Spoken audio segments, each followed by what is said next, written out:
Olá, boa noite. Eu sou Rosiane Kennedy e você confere com a gente as notícias que circularam hoje nos corredores do poder. Bahia tem o maior número de títulos eleitorais cancelados porque os eleitores não fizeram a biometria. STF define alcance de destinação de 30% do fundo partidário para mulheres candidatas. E Petrobras fecha acordo e vai pagar quase 3,5 bilhões de reais para encerrar investigações nos Estados Unidos. Os detalhes você confere a partir de agora aqui, diretamente de Brasília, pela TV Brasil, pela Rádio Nacional e emissoras públicas de todo o país. O Supremo Tribunal Federal manteve o cancelamento de quase 3.400.000 títulos de eleitor que não fizeram biometria. Metade desses títulos cancelados está concentrada em 5 estados e a Bahia tem o maior número. Por lá, 586 mil eleitores não poderão votar porque não fizeram recadastramento obrigatório. Em seguida, aparecem São Paulo, Paraná, Ceará e Goiás. Com menos eleitores, os estados da região norte foram os que menos registraram problemas desse tipo em números absolutos. O cancelamento dos títulos foi ratificado ontem pelo Supremo Tribunal Federal em sessão plenária. Por 7-2, o STF rejeitou o pedido do PSB, que argumentava que a medida seria inconstitucional porque cerceia o direito de votar. O ministro relator, Luiz Roberto Barroso, disse que não via inconstitucionalidade nas normas do TSE que disciplinaram as regras de alistamento eleitoral e destacou que o TSE também demonstrou as dificuldades técnicas e o risco para as eleições que ocorrem em menos de 2 semanas.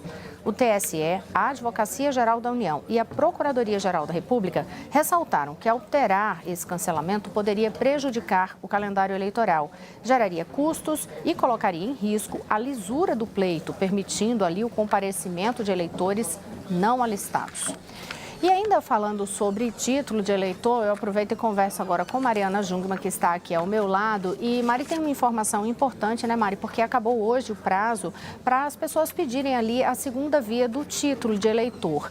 E quem não sabe onde está o título, né? O que é que ainda também não pediu aí a segunda via? O que é que acontece? Pode votar, Mari? Boa noite. Boa noite, Rosiane. Pode sim, viu? Simplesmente ter perdido o título não impede a pessoa de votar, não. Se ela estiver em dia com as obrigações eleitorais, ela pode votar também apenas apresentando um documento com foto. Pode ser carteira de identidade, passaporte, carteira de categoria profissional reconhecida por lei, certificado de reservista, carteira de trabalho ou identidade ou carteira nacional de habilitação. Para saber informações sobre a zona e a sessão eleitoral, basta consultar no site do TSE e também é possível baixar o aplicativo e-Título, que é o título de eleitor em meio digital, disponível para Android ou iOS. Esse e-Título permite você saber os dados, mas não substitui o documento oficial com foto, ele é necessário. Mas é importante lembrar, o eleitor tem de estar em dia com a Justiça Eleitoral, ou seja, não pode ter débitos pendentes, como multas por ausência às urnas ou aos trabalhos eleitorais, como o de mesário, ou ainda ter recebido multas em razão de violação à legislação eleitoral. Aliás, uma correção, Rosiane, o e-Título substitui sim o documento com foto. Só o e-Título, mas aí, se não estiver com o e-Título, é preciso apresentar então o documento com foto. Ainda não. Eu já baixei o meu, é bem legal, bem fácil, baixa ali no aplicativo no celular, é bem prático mesmo. Agora, Mari, com essas facilidades digitais e também com essa possibilidade de votar e apresentando somente o documento com foto, teve ou não teve ali aquele corre-corre de último dia para pedir a segunda via do título eleitoral? Olha, Rosiane, pelo menos aqui em Brasília não teve não, viu? O Tribunal Regional Eleitoral aqui do Distrito Federal registrou na última semana cerca de 1.000 pessoas que procuraram os cartórios eleitorais para pedir a segunda via do título num universo de mais de 2 milhões de eleitores. Inclusive, o porta-voz do TRE explicou que a principal função do título é informar ao eleitor a sua zona e sessão eleitoral. Portanto, o e-Título pode fazer isso com tranquilidade e aí, no dia no dia da votação, o cidadão só precisa consultar ali no aplicativo no celular. Mas a gente reforça que que o eleitor, para votar com o e-Título, precisa estar em dia com as obrigações eleitorais dele. E aí, claro que não é o caso dessas pessoas que a gente falou no começo aí, que tiveram o título cancelado porque não fizeram a biometria. E não adianta aparecer lá com o documento com foto, porque o título está cancelado mesmo. Agora, ainda falando de eleições, por unanimidade, o Tribunal Superior Eleitoral barrou a candidatura do ex-governador do Rio de Janeiro, Antony Garotinho. Quem tem os detalhes para a gente é Flávia Grossi. Boa noite, Flávia. Conta para a gente. Boa noite, Rosiane. Boa noite a todos. Os 7 ministros do TSE decidiram que Garotinho não pode mais concorrer ao governo do Rio porque ele esbarra na lei da ficha limpa. Em julho, ele foi condenado em segunda instância pelo TRE aqui do Rio por improbidade administrativa e enriquecimento ilícito. Esse caso, Rosiane, envolve desvios de mais de 230 milhões de reais da área da saúde quando ele era secretário da pasta entre 2005 e 2006, durante o governo da mulher dele, Rosinha Mateus. Segundo a denúncia, empresários e ONGs foram contratados, mas não prestaram serviços. Com a decisão de agora, Garotinho também foi impedido de votar, de fazer campanha e também de veicular propaganda no rádio e na TV. O repasse de novos recursos do fundo eleitoral para a chapa dele está proibido. Hoje à tarde, o ex-governador do Rio falou com a imprensa. Ele criticou a decisão da Justiça e disse que vai recorrer. A gente lembra que para ele voltar a ser candidato, só com uma liminar. Na pesquisa divulgada pelo Ibope na última terça-feira, o candidato barrado aparece em segundo lugar, empatado com Romário. O ex-prefeito do Rio, Eduardo Paes, está em primeiro. Segundo o TSE, o nome de Garotinho já foi inserido nas urnas eletrônicas e não pode mais ser retirado. E a coligação perdeu o prazo para trocar a candidatura. Se o eleitor confirmar o nome de Garotinho na urna, o voto não será contabilizado. Rosiane. Obrigada, Flávia. E agora vamos à redação da TV Brasil no Maranhão.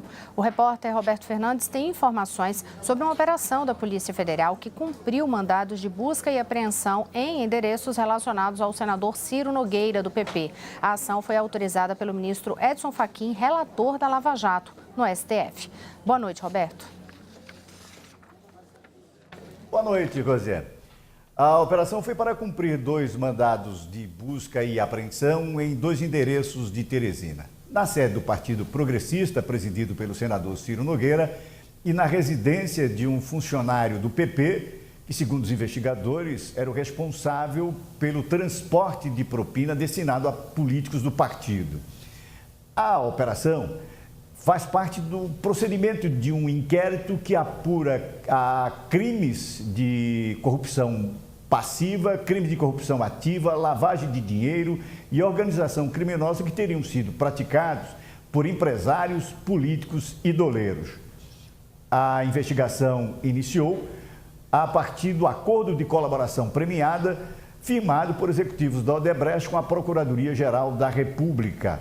O senador Ciro Nogueira é suspeito de ter recebido R$ 1.600.000 entre 2010 e 2014 da Odebrecht destinado à sua campanha e ao partido.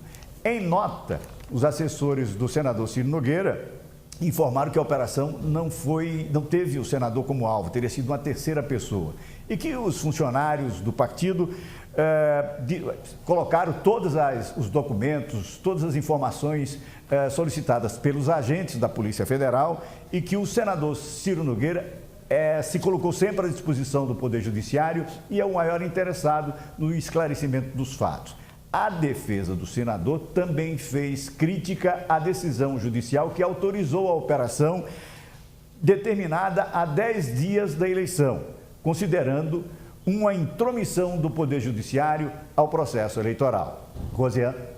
Obrigada, Roberto. E eu volto a conversar com Mariana Jungmann, que é ao meu lado, porque ela traz um resumo para a gente de várias decisões do Poder Judiciário que envolvem também aí desdobramentos da Lava Jato. O que é que você destaca, Mari? Pois é, vamos começar então pelo Supremo. O ministro Ricardo Lewandowski liberou para julgamento um recurso contra a prisão do ex-presidente Lula. Ele havia pedido vista quando o recurso era julgado no plenário virtual e já tinha 7 votos a 1 contra o pedido de liberdade responsabilidade do petista. O ministro Lewandowski pediu, no entanto, que antes de o Supremo julgar o recurso de Lula, o plenário decida sobre duas ações que questionam a validade da prisão após condenação na segunda instância. Cabe ao presidente do STF, ministro Dias Toffoli, pautar essas ações. Em outro processo relacionado à Lava Jato, o Tribunal Regional Federal da 4ª Região, em Porto Alegre, decidiu diminuir a pena do ex-ministro José Dirceu pelos crimes de corrupção passiva e lavagem de dinheiro. A pena foi reduzida de 11 anos e 3 meses para 8 anos, 10 meses e 28 dias de reclusão. O TRF ainda abrandou as penas do irmão do ex-ministro, Luiz Eduardo de Oliveira e Silva, e dos empresários Flávio Henrique de Oliveira Macedo e Eduardo Aparecido de Meira. A defesa de Renato Duque, ex-diretor da Petrobras, condenado por corrupção passiva, também tentou redução de pena, mas a condenação foi mantida em 6 anos e 8 meses de reclusão. Rosiane. Obrigada, Mariana Jungmann. E o presidente do Supremo Tribunal Federal, o ministro Dias Toffoli, ele concedeu hoje uma entrevista coletiva para emissoras de rádio. Então vamos aos estúdios da Rádio Nacional para saber o que Jéssica Gonçalves destaca. Boa noite, Jéssica. O ministro já havia concedido uma entrevista exclusiva para a gente aqui na TV Brasil esta semana, a primeira que ele concedeu para a televisão exclusiva, na qual falou sobre democracia, eleições, salário dos ministros. Hoje ele também falou sobre a atuação no comando dele, ali no CNJ, o Conselho Nacional de Justiça, e da preocupação com a superlotação do sistema carcerário no país, né, Jéssica? É isso mesmo, Rosiane. Boa noite. A entrevista foi para 6 emissoras de rádio, entre elas a Rádio Nacional. Bom, o presidente do Supremo afirmou que o CNJ vai dar continuidade e busca aprimorar programas de gestões anteriores, como os mutirões carcerários, as audiências de custódia, o combate à violência doméstica e o programa Começar de Novo, de ressocialização de egressos do sistema prisional. O ministro defendeu um sistema de informatização da execução penal para que o detento, a família dele e os responsáveis acessem as informações da pena de maneira rápida e eficiente. Ele também defendeu o maior uso de tornozeleiras eletrônicas como forma de reduzir a população de presos provisórios. Aquelas pessoas que não são violentas, que cometeram crimes menores, nós temos a possibilidade de penalizar com penas alternativas de restrição de direitos ou de prestação de serviços à comunidade. E, por outro lado, os presos provisórios, cerca de 1/3 de todos os presos do Brasil, ou seja, pessoas que ainda não tiveram sequer uma condenação em segunda instância e que estão presas, nós vamos incrementar a política das tornozeleiras eletrônicas. Bom, eu aproveito que a gente está falando de sistema carcerário para trazer uma informação sobre aquela Operação Midas, que a gente falou aqui ontem nos corredores do poder. Hoje, o Ministério da Segurança Pública divulgou o balanço final da operação em todo o país.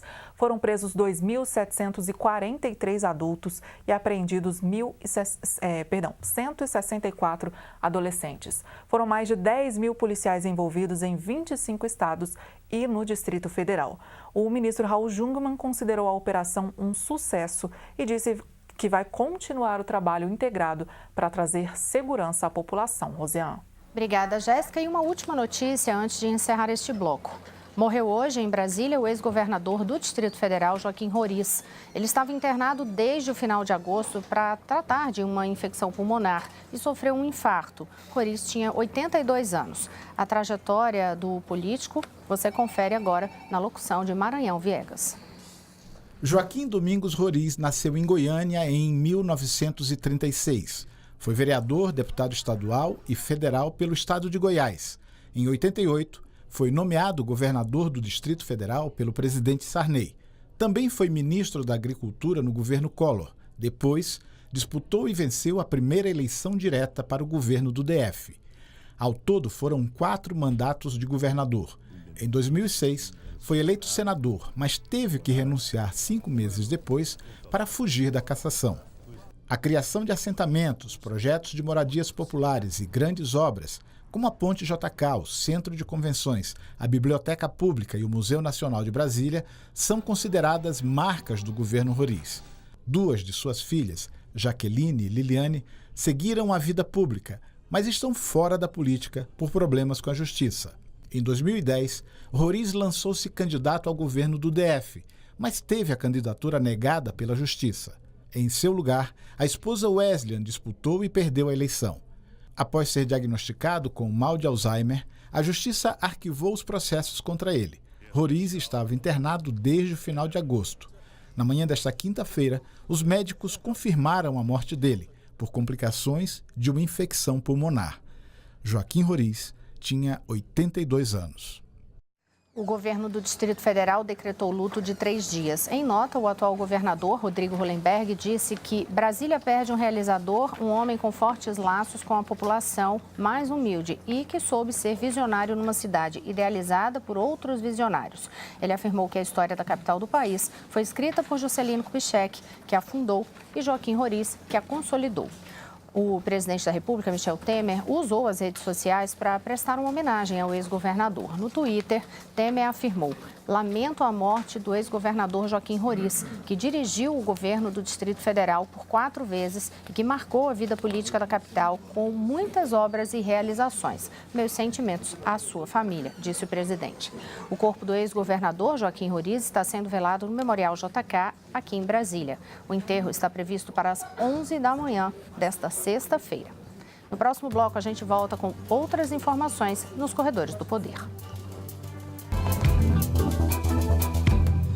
Olá, estamos de volta. Eu sou Rosiane Kennedy e você confere com a gente as notícias que circularam hoje nos corredores do poder. Antes de abrir o noticiário desse bloco, aproveito para fazer uma correção em relação à informação do Maranhão Viegas no bloco anterior a respeito do perfil do ex-governador Joaquim Roriz. Joaquim Roriz nasceu em Lusiânia, em Goiás, e não em Goiânia, como ele havia afirmado. Agora sim, eu abro este bloco com uma informação do noticiário de hoje de que a Petrobras vai pagar 853 milhões de dólares a autoridades dos Estados Unidos como penalidade pela atuação irregular de ex-diretores e ex-executivos da companhia no mercado acionário norte-americano entre os anos de 2003 e 2012. Vamos conversar com Flávia Grossi novamente na redação do Rio para ela explicar aí esse caso para a gente. Flávia. Pois é, Rosiane, foram 3 anos de investigação. Esse acordo foi assinado hoje com o Departamento de Justiça dos Estados Unidos e com a Comissão de Valores Mobiliários do país. A estatal concordou em pagar uma multa de cerca de 3 bilhões e 500 milhões de reais.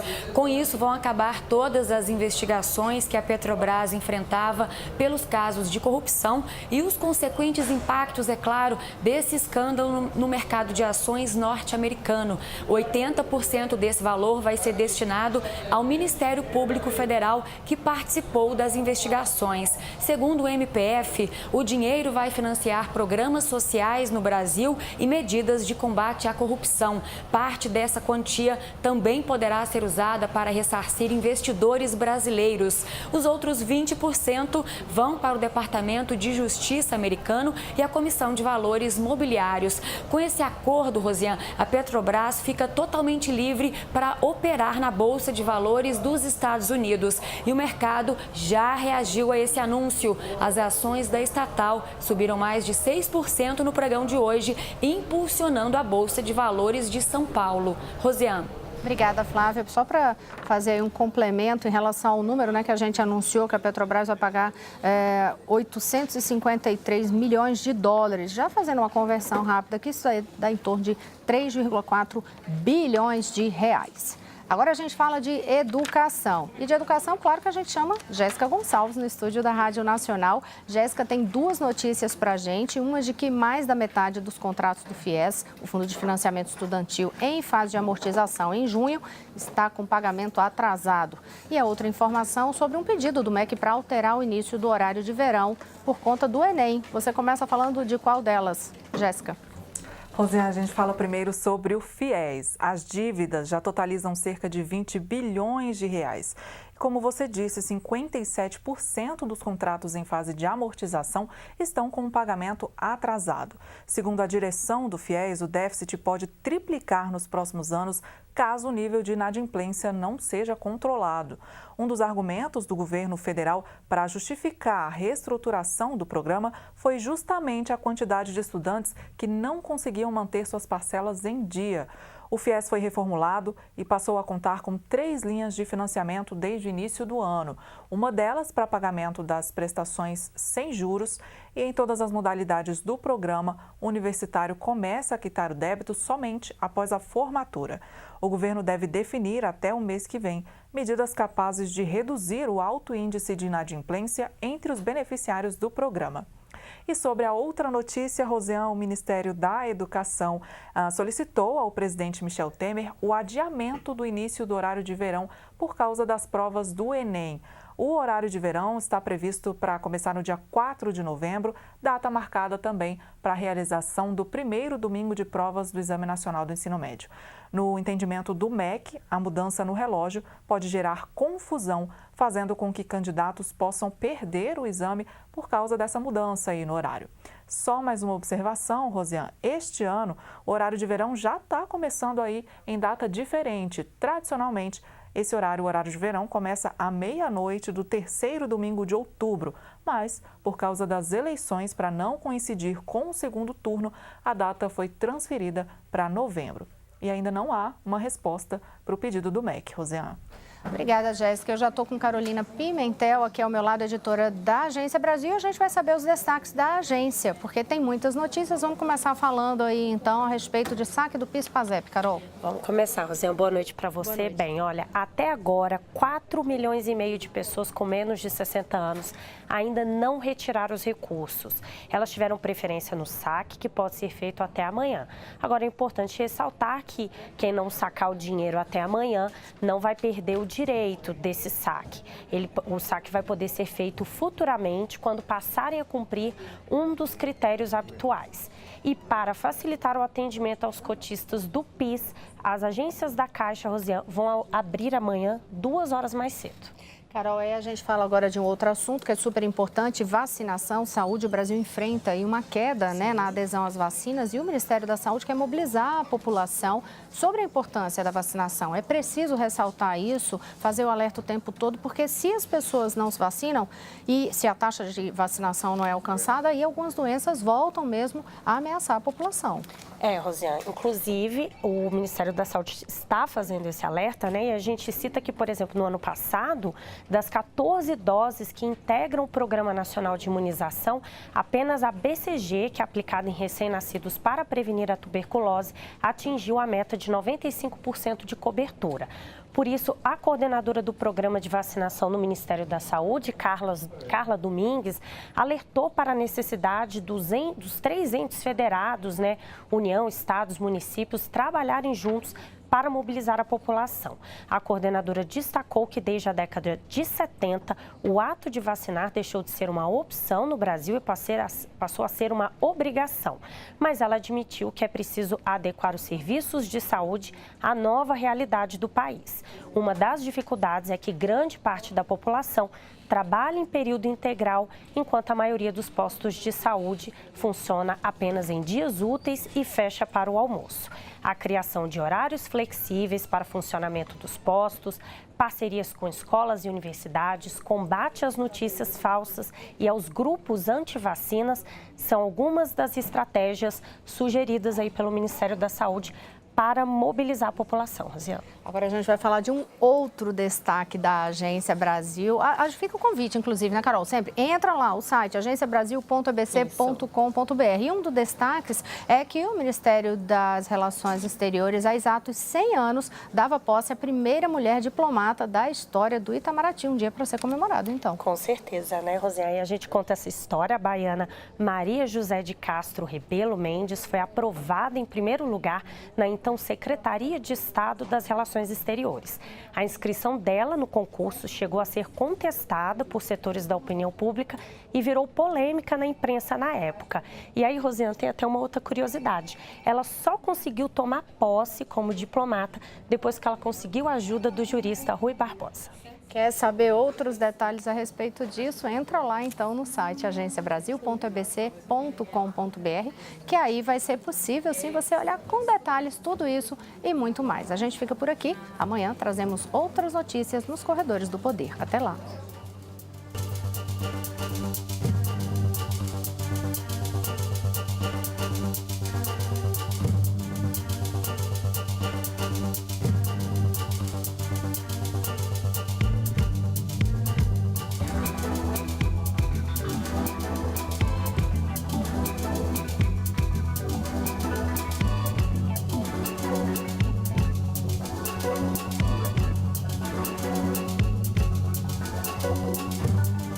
Obrigado.